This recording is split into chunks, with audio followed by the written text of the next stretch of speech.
Hi, everyone who's joining me. This is Yehudis Shamroth of Ramat Beit Shemesh, Israel, nurse anesthetist, acupuncturist, volunteer for the soldiers, all kinds of things. Grandmother, wife. This is my second video on intermittent fasting.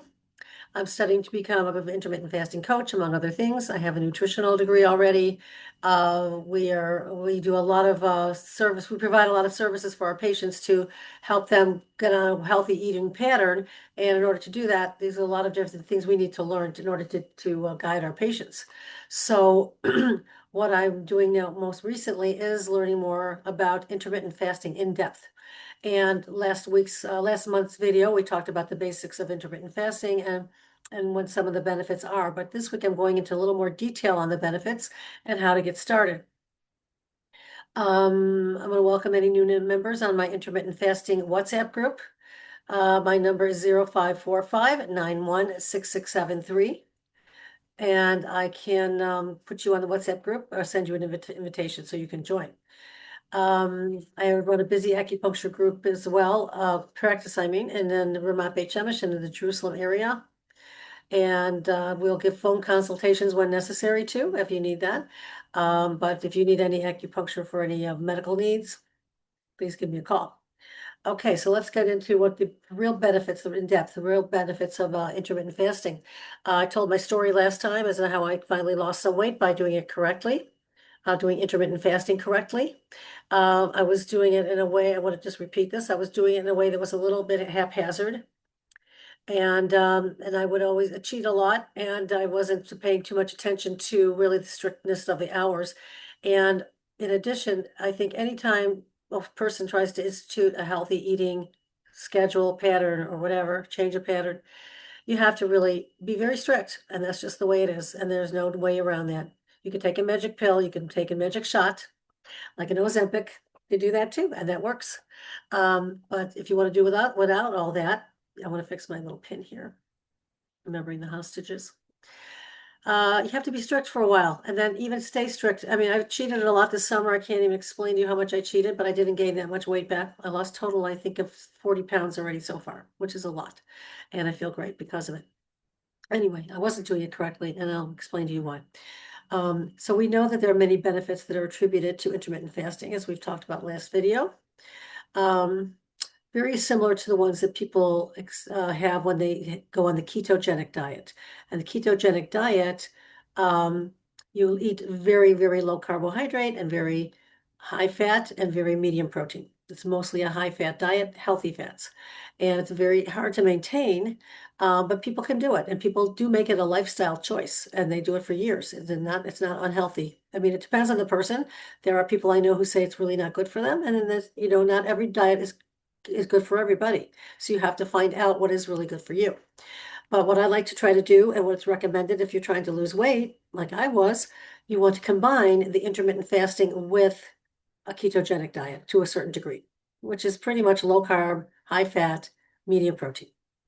Okay, so what are the benefits if you are going to try to institute these two things together? And again, I'm going to talk about in a few minutes how to choose which hours you would use, which you would fast. And they call it intermittent fasting, or they can even call it intermittent feasting, whatever you want to call it. There's different words for all this kind of stuff that we're doing. So one thing that we do see more than anything is body fat loss. And not everybody's looking for that. There are people with chronic illnesses that are trying this, and they're doing very well and feeling much better. They don't need to lose weight, so they don't have to eat the same low-calorie stuff that the rest of us who want to lose weight would do. But systematic reviews of clinical trials have shown that there's a real strong evidence that it demonstrates that intermittent fasting can lead to a very significant loss of body fat. We are told that only 12% of Americans are metabolically fit. And what does that even mean? What does your metabolism include? There's 4 different factors that they look at: blood pressure, weight, body mass index, and all that stuff. They look at your insulin resistance. There are 4 different things that they look at as indices to see how metabolically fit one is. Only 12% of Americans are considered metabolically fit, which is very sad, actually. And what the intermittent fasting does, for one, is gives you more metabolic flexibility. So that means your body can digest and absorb nutrients from your food without unhealthy spikes in sugar and glucose. And blood fat doesn't accumulate as much. Inflammation goes down, and insulin is pretty much regulated over time. Not a long time either. It can take just a couple of months. So metabolic flexibility might not be the first thing you think about when you're fasting, but it really has so many amazing benefits. I often quote somebody, Dr. Mindy Pels. She's the person I'm studying with right now. I have mentioned her quite a lot because I'm taking this course with her, and her approach and her belief is that the body can heal itself into optimal health, and weight management can be successful with almost any type of fasting. And it's very simplistic and very easy to do. And she also believes that fasting is about healing your natural state and not just about weight loss. You can heal your body in so many different ways. You can set yourself up for success in fasting. So we have to learn how to do that. That's one of the things I will discuss. Want to set yourself up for success whenever you make a change in your life. You want to make it good for yourself. If you're trying to quit smoking, you don't go to the bars and restaurants where people are smoking anymore. You stay away from your friends who are smokers. If you're trying to have incur good study habits or something, you go to bed early and you hang out with the people who are just partiers. You go study at a library. You set yourself up for success. And similarly, when you want to institute this change, especially intermittent fasting or any healthy eating change, you want to set yourself up for the best way you can. Here's what she recommends, by the way, too, as just a side note. She recommends you change 3 things about what you're doing to improve your metabolic flexibility in particular. She recommends getting rid of unhealthy fats and oils. That's all the processed oils, actually the vegetable oils are considered very bad these days. We grew up on the vegetable oils, corn oils and soybean oils and canola oils. They're actually very bad for you. They produce a lot of chemicals in the body and increase inflammation all over the place. And we want to switch to healthier oils like coconut oil, olive oil, avocado oil, especially. That don't institute inflammation in the body. She also recommends that you eat natural carbs, okay? If you stay away from any processed foods, those are all the processed carbs. They're not natural. Anything that doesn't have a package that's a carbohydrate, you can eat it. You can eat it even on intermittent fasting, even if you're trying to lose weight, even if you're trying to be low carb. If you're really craving those potatoes, you can have those. It's better having potatoes than having potato chips, right? It's better to eat something that's a whole food, a real food, and your body can metabolize. And getting rid of any toxic ingredients. And she's a big believer that we're living in a hugely toxic world. I'm also a believer of this. We have toxins in our air, or we have emissions from the cars. Sorry, I have a cold, so don't let that bother you. Emissions from the cars. We have additives to our skincare products, our cosmetics. We have chemicals in our foods. We have preservatives in our foods. We have pesticides in our foods. We have chemicals on our clothing.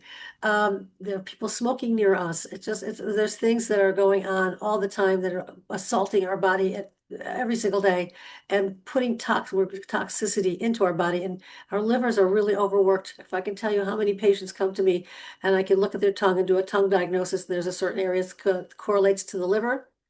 The liver, you could see the liver's totally overworking on almost every single person. It's like exhausted from just the liver does a great job detoxing. And I'm not a big believer in like having huge cleanses and detoxes, although I think in this day and age, it is really worthwhile. Well, I'll do that in another webinar.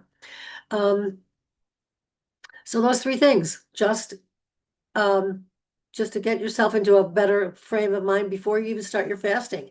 So to improve your metabolic flexibility, get rid of unhealthy fats and oils, get rid of processed carbs, and get rid of any toxic ingredients you can in your whole house. She feels too that one of the obstacles to losing weight is a toxic body. So she does a lot of testing in this regard, and I don't have the ability to do that. But if you do want to talk about cleansing, I do have detoxing teas that I believe in very, very much so. I think it's good to give yourself regular doses of liver-friendly teas and herbal medicines and things like that that you can do on a daily basis without doing a huge cleanse. Okay, another benefit of intermittent fasting would be that it reduces the oxidative stress and it reduces inflammation. And we know that there are studies that show that overweight and obese people have a high incidence of inflammation in the body. And inflammation in the body takes so many forms. It can come out as headaches, insomnia, come out as lung disease. It can come out as arthritis. It can come out as irritable bowel, depending on where the weakness is in your body and where the inflammation is going to attack you the most. This is what happens, and we want to we do all things to decrease inflammation. And intermittent fasting does that because you're not processing so much. You're trying to eat healthier in those window, the eating window, but you're also your body is able to process things much more efficiently, and you don't have that bombardment into your system of toxic inflammatory foods, and not for 24 hours a day like people do eat 24 hours a day. Um, there's a concept called autophagy, or a chemical process called autophagy. And autophagy is a process where cells remove old and damaged components and that promotes cellular repair. And the studies are showing that intermittent fasting increases this at a great rate. So we can really do a lot of self-cleansing inside. Talk about cleansing. The body has a much higher chance of keeping itself fit on a cellular level with fasting because the autophagy is able to kick in. So we do know that fasting to lose weight is a method that involves eating fewer meals or abstaining from food for short or long periods. And we do know that automatically you have a calorie restriction, so that helps you if you're trying to lose weight. But also we do know that we see a lowering of blood pressure, lowering of blood cholesterol, lowering of blood sugar, stabilization of insulin. And we know that if I can go through, I'm going to go through the different individual things that happen at different hours of the day. Fasting for 10 to 16 hours can cause the body to turn its fat stores into energy. And it releases ketones into the system, which I talked about in the last video. And ketones are what we want to produce so that we can fuel our body with ketones instead of fueling our body with sugar. The same process also happens at a subcellular level, and this is where the autophagy kicks in as well. So instead of killing off entire cells, we want to replace the cells and we want to clean the cells. We do know that extended fasts, there's such a thing called an extended fast, which we'll talk about soon. Extended fasts are more than 24-hour fasting, and you're drinking fluids, coffee, teas, and non-sugar added drinks, minerals and vitamins added, salt added, things like that. These are fasts that really take the body to a level where so much internal cleansing goes on and internal cell repair happens, and people feel extremely healed and healthy from these things. Something that should be done under supervision. And it's even more exciting than what the autophagy can do on its own. We do know that it can really normalize people's lives and get rid of autoimmune or control autoimmune symptoms, can almost eliminate diabetes of type 2, things like that. Okay, so I got too much here on autophagy, but this is okay. All right, so we do also know that intermittent fasting can enhance your cognitive function as well. And the emerging research is suggesting that intermittent fasting may boost brain health, in part by increasing levels of brain-derived neurotrophic factor. It's called BDNF, brain-derived neurotrophic factor. It supports cognitive function and it reduces the risk of any kind of neurodegenerative diseases like Parkinson's and Alzheimer's. So you can reduce your risks of Parkinson's and Alzheimer's by going on intermittent fasting. So in order to just know how to get started, and that's what I wanted to really talk about today, how do we get started on intermittent fasting? So I talk to people every day and just drop the idea of, why don't we do some intermittent fasting with you to help you heal your arthritis, to help you heal your irritable bowel syndrome, or to help you lose weight or whatever. And people, I would say 9 out of 10 people tell me, I can't do that. I have to eat or I'm going to die. It's the funniest thing. And I'm like, no, you're not going to die. You are not going to die if you go without food. Okay, now there are exceptions to this, of course. There are people who are on medications who have to be eating food with their medications. But guess what? You can schedule your medications around your eating window. You really can. Even if you're taking things, if you're taking things especially just 2 times a day, you can certainly do this. Whether it's blood pressure medicine or any medicine, asthma medicine, anything you're taking that's really crucial, you can find a way to eat to take it in your eating window if you have to eat take your medications with food. So you can be a little more flexible than you realize. Okay. Um, we want to talk about the types of intermittent fasting. And what I'm going to try to do here is share a screen. Don't know if it's going to work. Yeah, I think it's there. Okay. So these are the types of intermittent fasting you can try. I mean, there's many, many types. You can do anything you want, anything you want. In fact, here's a better picture. Um, These are hours posed against each other. You can do for the first two numbers on the left being the time that you're fasting and the time on the right, the times you're eating. Okay, 13:11. You can fast for 13 hours and eat for 11. You can fast for 15 hours and eat for 9. You can fast for 18 hours and eat for 6. Okay, 14 and 10. I always choose 16 and 8. That's pretty much what works for me. And in fact, the truth is, it gets kind of funny because I try to say to let that happen, but more often than not, because I'm such a busy person, I end up with the 24. Yeah, I go 20 hours without eating and I eat during a 4 hour window, which I really don't prefer because I don't think it's really healthy for a woman my age to be kind of pushing all the food into one small window like that. It's probably not good for my metabolism, but I have lost weight that way too. I have.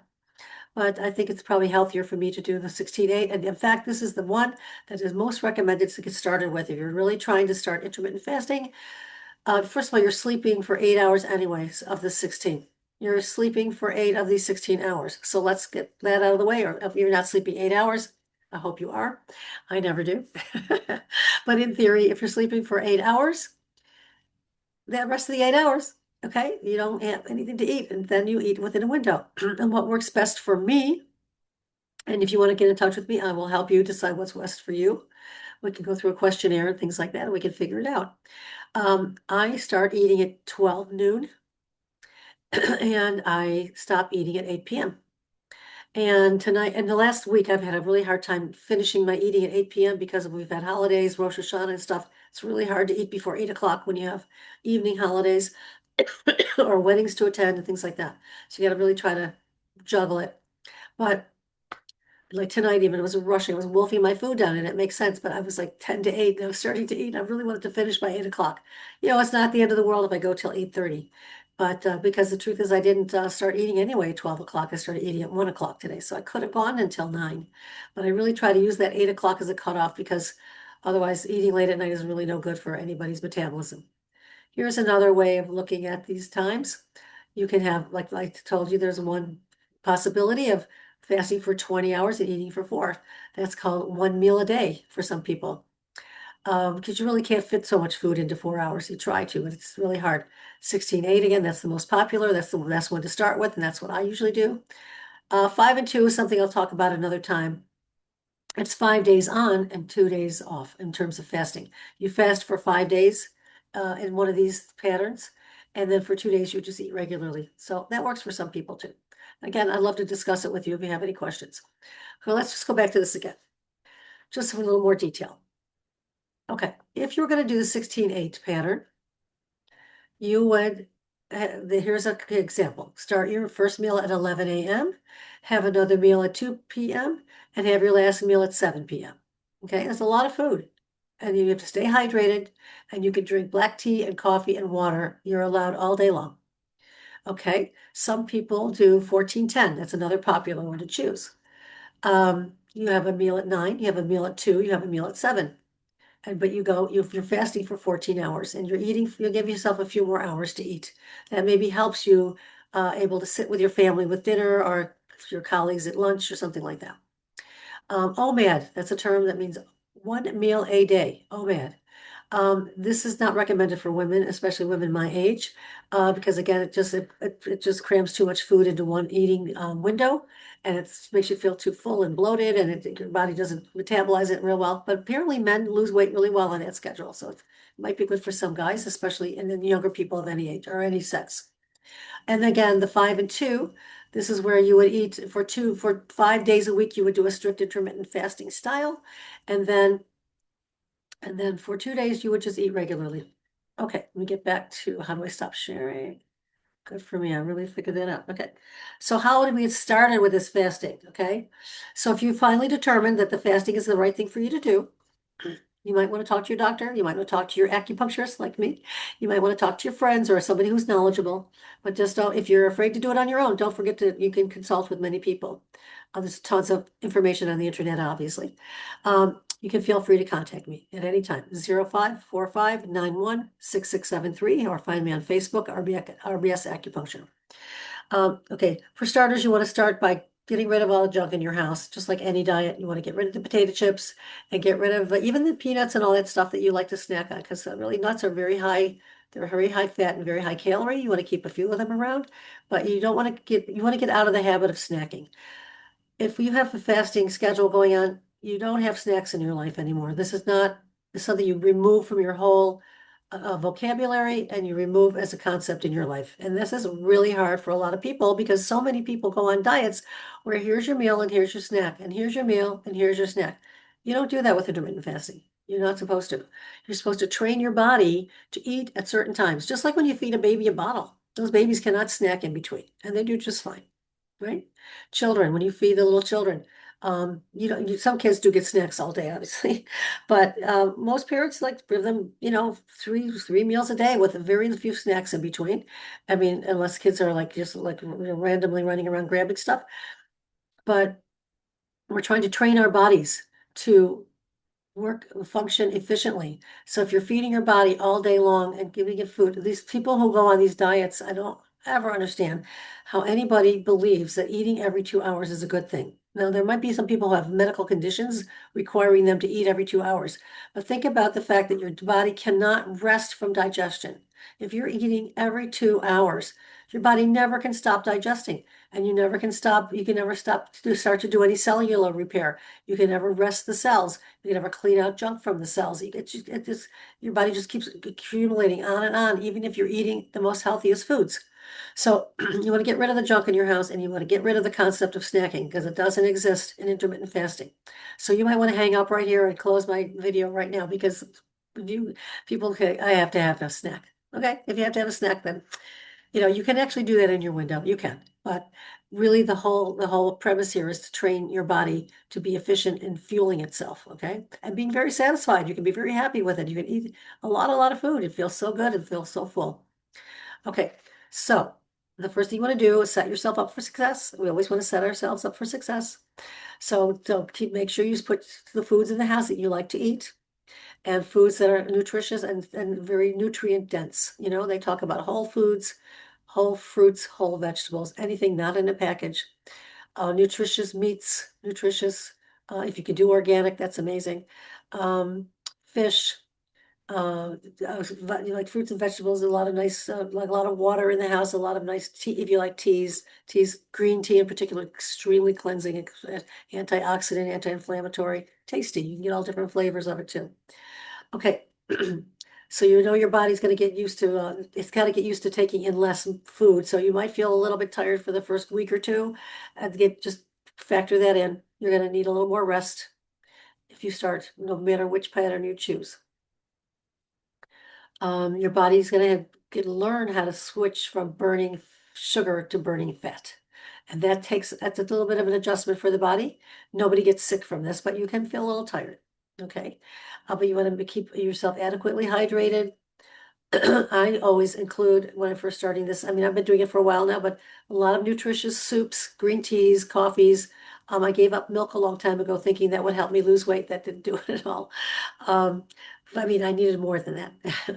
But we do see people in situations that the insulin resistance goes down because they're eating so much less and so few carbs, because they're trying to eat healthier foods in replacement of pastas and breads. I'm not saying you have to stop eating bread, but I only eat bread on the Sabbath, on Shabbos, and I don't eat it during the week unless, I don't know, once in a while I'll feel like I have to have a piece of bread. But I'm very used to not eating bread anymore. And so, and I'm not trying to be gluten-free or any of that stuff. I just feel like I don't need those calories. So I fill up for dinner tonight. I had soup, I had zucchini soup, and we had meat skewers and salad, and it was stuffed. It was really a good meal. For lunch, I always try to get a big salad in there somehow, and I love cabbage. So I make a big salad every day for lunch. I've either put hard-boiled eggs, I put scrambled eggs in there, or sometimes with cheese. Um, I put tuna fish in there, or if I have a salad with meat cubes left over from last night's dinner, a lot of vegetables thrown in there. Always get a lot of greens because a lot of greens are going to really help you get your nutritional level up, but also if they're filling, the vegetables are very filling. Now, if you have a digestive problem, you're going to stick to more cooked foods and soups. That's something different. Okay. Um, what else can I talk about here? So we talk about different types of fasting, and we want to give our body a chance to adapt to this. It's going to take a week or two to adapt. So I wanted to talk about something else. It takes a while, but you will see results pretty much right away. Okay, when you break a fast, I want to talk about breaking a fast for a few minutes. Um, no matter how many hours you fast, you want to break your fast with something very healthy and nutritious. You don't want to break it with like gobbing down, like really wolfing down food immediately. You don't want to use any high carb stuff, obviously. Um, you want to give yourself something, you want to start slowly, like have a little soup like I did tonight. Have a bowl of soup first. Let that settle in a little bit and then eat your meal. Now, there's this woman out there who's called the glucose goddess, Jessie. She's so cute. She says there's an order to eat your food too that helps you stabilize your blood sugar. And she says you should eat your vegetables first because they coat the inner lining of your intestines and your stomach especially, and then down to your intestines. So that by the time you feed it the protein and then the carbohydrates last, your body doesn't have such a high insulin spike because the body's kind of protected by a mesh of vegetable fiber and protein in our fiber and cellulose and stuff that comes from the vegetables. That's coating your system first, your lining of your stomach, so that by the time the protein comes in, that's being digested slower, and then the carbohydrates you eat last, and then it gets absorbed very last into your system and you don't have such high spikes. I thought that was a nice tip.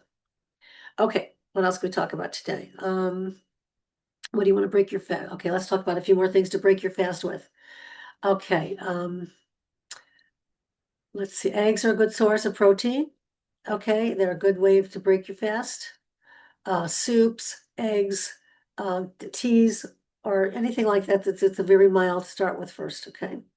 Um, you just want to have a big meat, chunk of meat before you try something smaller first. And if you want to eat sandwiches and stuff, of course, that's fine. People eat healthier breads out there too. It's just if it fits into your eating pattern, then that's good. Some people can't give up their bread. Some people can't give up their certain kinds of foods that they have on holidays and stuff. You can give yourself a cheat once in a while, but it's really better to stay focused and stay with it for as long a period of time as you can. And I'm a good guy for that because I've been doing it for a while now, so I can give you some good advice. Okay, I just want to mention one more thing that I'm going to be doing upcoming soon, and that's going to be a water fast. What is that? A water fast. Let me try to share one more time. Let's try the water fast. Okay. All right, I've conducted a few water fasts with other groups of people before, and a water fast, it was just 3 days long. You could do it for longer if your body can tolerate it. Some people go for 5 days, some people go for 10 days. I have not been able to do that. I've done 3 days, and that's been my maximum so far. And what does it mean to go on a water fast? Water fast gives your body a really good chance to um, to really cleanse itself well and to reboot. They call it a reboot, and your metabolism gets all sorted out, and you start to really knock out all the bad stuff in your system on a cellular level and start to really do some cell repair, which you can't do when you're eating all the time. Cell repair doesn't happen with regular intermittent fasting. Cell repair and stem cell production, which is a really a very unusual thing in an older person especially, but it can be done. It only happens under fasting conditions.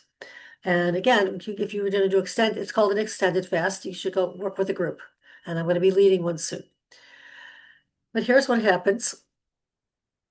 For the first, let me just say for the first, I don't know why I'm missing a slide here, but for the first 12 hours, your body learns to switch from sugar burning mode to fat burning mode. Okay, we know that already. And I do one 24-hour fast a week, so I know I give my body a lot of good benefits from that. Because after the first 12 hours, the body kicks into healing mode, and by first of all, it searches all over. It realizes it doesn't have any more glucose being taken in, so it searches and pulls the sugar and the fat out of different areas of your body that are hiding here and there, in muscles even, and everywhere else. And so it's healthy, good, it gets rid of all that excess stuff you don't want. So after the first 12 to 17 hours, this is what you're going to see, and you'll see a little bit of weight loss from that. Got this autophagy situation happening in 17 to 24 hours. So autophagy begins to break down old cells and recycles the cells as well. So you see that's the like a rendition of the mitochondria, which is we know is the powerhouse of the cell. And mitochondria, that people think they learn a lot about eating for mitochondrial health and things like this. A lot of vitamins, a lot of supplements, important to do. But you can do it for yourself if you do an extended fast once in a while. Um, so we have some really high-powered autophagy going on, real cleaning house, as they say. And anything that isn't utilized in the cells anymore, that doesn't need anymore, it kicks it out. And it might even kick out things like precancerous cells, by the way. You can really do yourself a huge favor by fasting even just 24 hours, because you can start that autophagy process of self-cleaning on the cellular level. In 24 to 36 hours, we see the gut starts to normalize its bacteria. So the probiotics, kind of the good ones, take over again in the way we want them to. And the ecosystem begins to repair itself. So you see a lot of cell repair in the gut in particular, which is amazing because so many people have digestive problems these days. And you can still end up having bowel movements for not eating after 3 days, 5 days. You can still, you'd be surprised how much has been sort of hanging around in your system. So you still keep going. After 36 to 72 hours, the body burns fat on a very deep level, and the dopamine gets reset in your system. Now we know now, after lots of research and many years of not realizing, that the dopamine gets the neurotransmitter dopamine that helps us sleep at night, it helps us be happy, and things like that.